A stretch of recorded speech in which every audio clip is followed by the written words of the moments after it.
and Lords podcast. Welcome to the Lord's Minute, our quick hit video series where we break down all the biggest happenings in gaming and beyond. I'm your host, April Prince, writer of Lords of Gaming, and with me today is Lord Sovereign. Our topic for today is, yesterday, Sony asked a simple question on Twitter, what are you playing? And got roasted by the entire gaming community.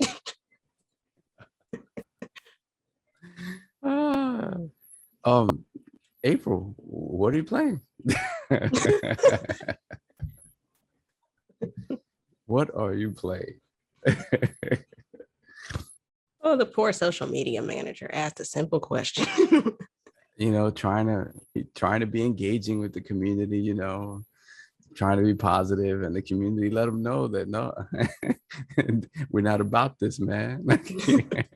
Like we would be playing PlayStation 5 if we could get one.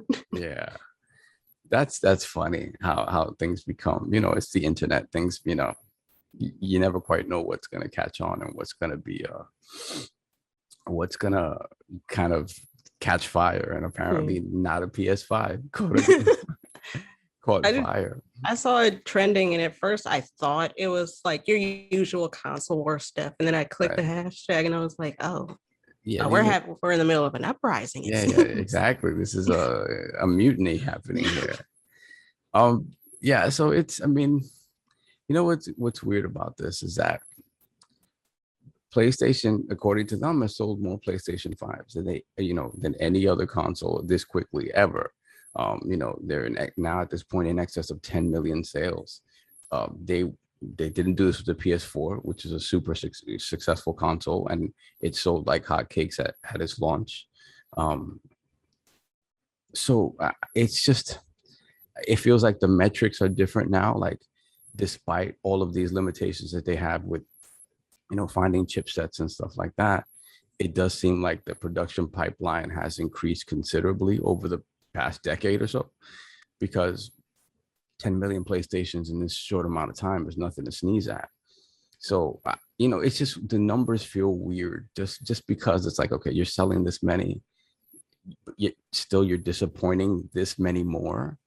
It's just, it feels weird. It feels weird. And I don't know if some of this is marketing, if some of this is them trying to keep interest in PlayStation, because the difference this time around is that despite PlayStation's success and popularity, excuse my voice, success and popularity, they have real competition in Xbox this time. Unlike during the Xbox One era, like people were like, unless you're a hardcore Xbox fan, you weren't looking for that Xbox One. A lot of people jump ship to PlayStation. It's a little bit different now, right? And now you have the Switch in the mix, which is another, consideration for people to make when they think about, what consoles and stuff to purchase. So it's interesting, man. And it's just funny to see that this many people are sort of disappointed with not being able to find PlayStations. And again, it could be, social media. It's just, everybody has a voice now, right? So things that we see that, that trend, that become big things, it could be, a vocal minority really making their voices heard. And, we take that as everybody or whatever the case may be. Yeah, the dog agrees. So, I don't know. What do you think about this? It's hilarious, right? But I think it does sort of, I don't know. It's just weird. It's just weird that they would be this successful selling this many consoles and still getting this much flack. Yeah, it was two things. It was, we can't get our hands on PlayStation 5s, and also Joy-Con drift, which you get with a lot of systems. Switch has been battling that since it was released.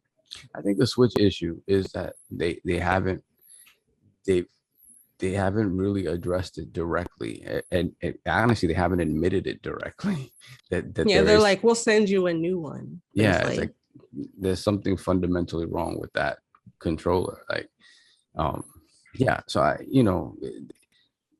with this, it just feels like, I don't know. It just feels weird. It just feels weird because it's like, It's like we're selling so much, but nobody can account for like, well, who's playing it because none of us have one. Right, right. And this is my thing. If you are having these issues with production, right, and they've alluded to that, they've obviously made changes to how they're to their chipsets and things like that. I hear that. I don't know why he's crying like that. It's like I can't find a PlayStation, not a PS5. I'm not playing a PS5. He's like, I didn't get one either. So they've made these changes to these like chipsets and stuff like that, to sort of alter their production pipeline to maybe be able to get more consoles out there. But I think they also have to, people, we talk about the scalpers and stuff like that. And the scalpers, it isn't as huge an amount of consoles out there that are bought by scalpers as, in terms of the entire pie. But I would say that the first thing you need to do is the way Steam did it, whereas, try to find a way to sell it to directly to the customers you already have, right? Mm-hmm. So through PSN accounts and stuff like that, make it open to people that you obviously can see don't have a PlayStation 5 yet. Do that and get those consoles into the hands of people who are gonna go on social media and make comments about not finding a PS5. Appease the hardcore, the hardcore that are left that can't find a console, and then everything else will fall into place because the casual isn't gonna sit there complaining all the time about not being able to find a console. What the casual will probably do is look for the alternative, right? Mm-hmm. So appease the hardcore that still haven't been able to find the console, sell it to them directly as best you can through PSN or whatever, and then worry about everything else. But it is still kind of funny that, and this is what it speaks to me, that the people on Twitter or whatever talk about not a PS5 are people that game regularly and want a PS5 and can't get their hands on it. And that's the problem, right? At the launch of any new generation, you want to be able to appease the hardcore because the hardcore carries the message to the casual, and that, the prevalent message, the PlayStation 4 sold because everybody saw the hardcore buying PlayStation 4s. Everybody's talking about PlayStation 4, and there was so much negativity around Xbox that the casual immediately jumped to, I need a PlayStation 4. Don't know why yet, but I need a PlayStation 4. It was a combination of hardcore and also like PlayStation for the longest has always been the story games, the RPGs. Yeah, the Japanese RPGs, the third person cinematic, beautiful $100 million games. Yeah, like when Detroit Become Human came out, that was a PlayStation exclusive. Yeah. So, yeah, I mean, they still have that in the bag. They still have that in the pocket, and again, the hardcore knows that those games are coming and they want that console, So I say focus on getting the console into the hands of people that really want it. Appease these people that are roasting you on Twitter and everything else will fall into place. I don't know, I don't know what their thinking is on that. Again, 10 million PlayStation 5s is nothing to sneeze at. So they're obviously doing very well. I maybe focus it more on, on a certain sect of the gamerverse and then worry about everything else later. Because I think you'll be able to get away with that, I think. Yeah, that's the weird thing is like when profits show growth, it's hard to get the message through because it's like, well, we're still making money, so we don't see the issue. Right. And didn't they just announce that they're not losing money on the $500 PS5 anymore? So whatever changes they made to their production pipeline have also sort of amended that and allowed them to now make money selling consoles. So it is in their best interest to sell as many as they can. So I don't know. It's interesting. I guess, times have changed because, 10 million units in 6 months or whatever the case may be. It's just, it's amazing. And for that to still sort of be a failure, kind of, you know what I mean? Like, it's weird. But again, expectations change. There are more people gaming than ever before. So, I guess you have to do what you have to do to appease that growing base. the important thing is that it is growing, but you don't want to keep them unhappy. Like I said, specifically for PlayStation, because PlayStation has actual competition this time. And I think one thing that I've learned going into this generation, and last generation, there were people that were hardcore Xbox 360. They were really disgusted by the Xbox One and messaging and everything, and they really did jump ship. Mm-hmm. So gamers are fickle. Like, if you're not giving them what they want, they will go. That said, if you turn it around, they will come back. So, for them, as many people as they got on their bandwagon during the PS4 generation, I think they want to keep those people as best as possible. But this time it's harder. You have actual competition that can sort of, direct those dollars elsewhere. So we'll see. And also what you'll see is, like, before, the transition between the PlayStation 3 and the PlayStation 4 was relatively short. Right. And I feel like the transition between PlayStation 4 and PlayStation 5 is going to be a little longer just because they can't really meet demands right now. Yeah. Well, yeah, we had that middle ground that sort of extended the PS4 and Xbox One generation with the One X and the Pro. It doesn't seem like these consoles will need it, because that those consoles were underpowered at launch. They came out a couple of years later than they should have, because of a lot of it had to do with sort of the recession, and so they extended the PS3 and Xbox 360 generation probably 3 years longer than it should have been. Well, yeah, because when you realize the PlayStation 3 came out in 2006, I think the Xbox 360 came out like 2003, 2004. Five. Yeah, 2005. Yeah.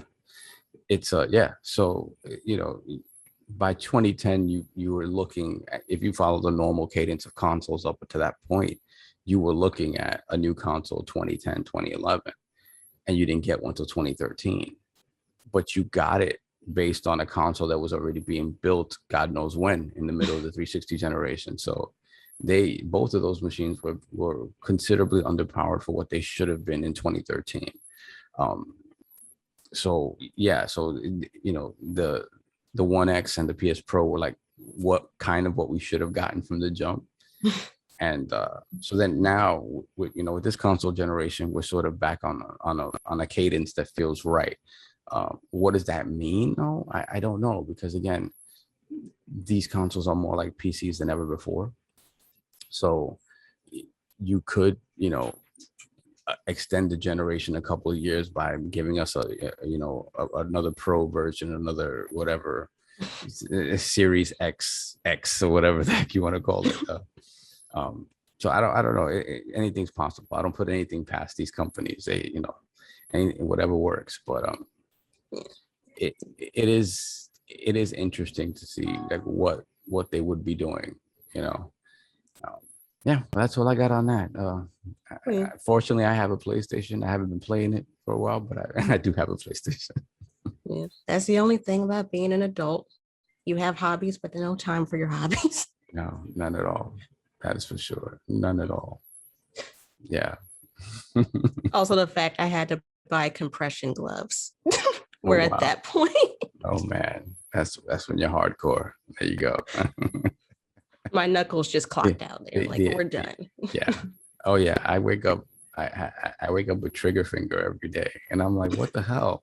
Like, it's like I used to wake up at 7 a.m. and play until 12 at night. What happened? Nah, it can't happen. I wish I had the time to do that, and if I did, I probably wouldn't be able to do it physically. Yeah. No, you got to get up and walk around and crack your knuckles. Exactly, crack your knuckles. Get a massage. Prepare your body for war. I'm this close to buying calcium vitamins. Do it. That's you're much younger than me, but every day you're alive is one day closer to death, unfortunately. Oh, sorry. As you can see, I'm pretty close to it right now. We just cut to black, and it's like, after this recording, we lost Sovereign. We lost Sovereign. We knew him well. He was a fighter. He was a soldier. Again, apologies to whoever has to edit this. You want to close it out, April?